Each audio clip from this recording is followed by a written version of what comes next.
गणानां त्वा गणपतिगुं हवामहे कविं कवीनामुपमश्रवस्तमं ज्येष्ठराजं ब्रह्मणां ब्रह्मणस्पत आनशृण्वन्नोतिभिः सीदसादनम्।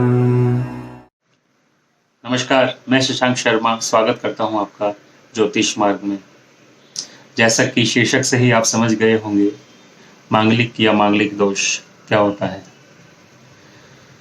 क्या कोई मांगलिक है तो उसका विवाह किसी भी लड़की या लड़के से आसानी से नहीं हो सकता है? आजकल तो यही लगता है। जनरली लोगों ने ये धारणा बनाई हुई है अपने मन में कि कोई मांगलिक है या मंगल है उनके पर्टिकुलर हाउसेस में, जहाँ पर हमारे पौराणिक ग्रंथों में बताया गया है कि जैसे कि मैं आपको बताऊं कि 1, 4, 7, 8, 12 ये जो हाउस होते हैं कुंडली में, इसमें मंगल की उपस्थिति होती है। तो यहाँ पर माना जाता है कि जातक जिसकी भी ये कुंडली है वो मांगलिक है।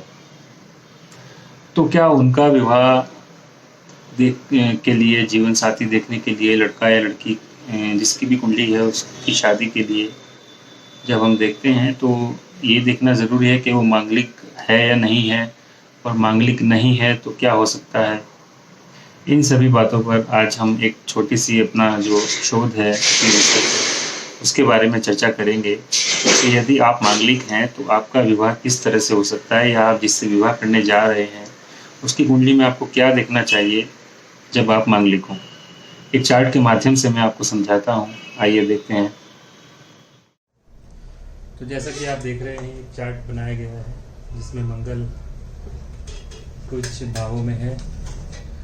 तो ये फर्स्ट हाउस होता है कुंडली में, इस तरह से सेकंड होता है, ये थर्ड होता है, ये फोर्थ होता है, इसी तरह से होते हैं, ये 12 तक होते हैं। तो आप देखिएगा कि मंगल 1, 4, 7, 8, 12 हाउस में हो तो मांगलिक कहा जाता है, या मांगलिक दोष जिसे बोलते हैं होता है। तो एक सीधा सा बड़ा ही सिंपल सा रूल, एक नियम मैं बता देता हूँ आपको। यदि आपकी कुंडली में इनमें से किसी भी हाउस में, किसी भी भाव में मंगल है, आप ये छोड़ दीजिएगा कि यहाँ 1 भी लिखा हो सकता है, 2 भी, 3 भी, कोई भी नंबर हो सकता है, उनके बारे में विचार मत कीजिएगा। यदि आपके कुंडली में इस तरह से मंगल की पोजीशन है तो आपको जो जीवन साथी देखना है या जिसकी कुंडली से मैच करना है, उनकी कुंडली में, जैसे कि आपकी कुंडली में मान लीजिए कि मंगल यहाँ है, तो उनकी कुंडली में यहाँ पर गुरु शनि सूर्य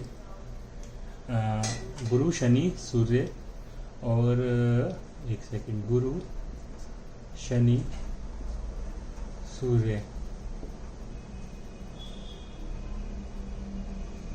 या शुक्र, इनमें से कोई उसकी कुंडली में होना चाहिए।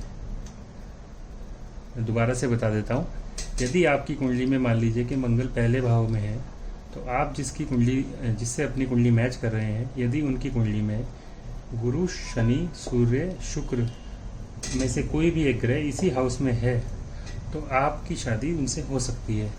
इसी तरह से यहाँ का भी ऐसे देख सकते हैं कि यहाँ अगर आपकी कुंडली में मंगल यहाँ पर है तो इन चारों में से गुरु शनि सूर्य शुक्र में से कोई ना कोई ग्रह यहाँ होना चाहिए। इस तरह यहाँ देख सकते हैं, यहाँ देख सकते हैं, यहाँ देख सकते हैं।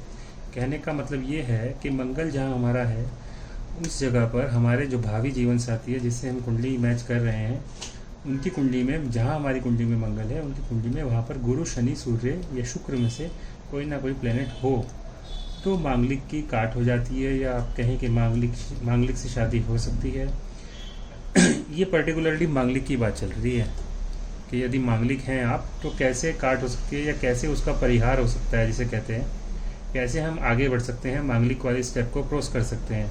तो ये वाला स्टेप इस तरह से क्रॉस कर सकते हैं। अगर ऐसी कंडीशन बन गई आप दोनों की कुंडली में तो आप इस चीज़ को भूल जाएं, आगे कुंडली मैच करें।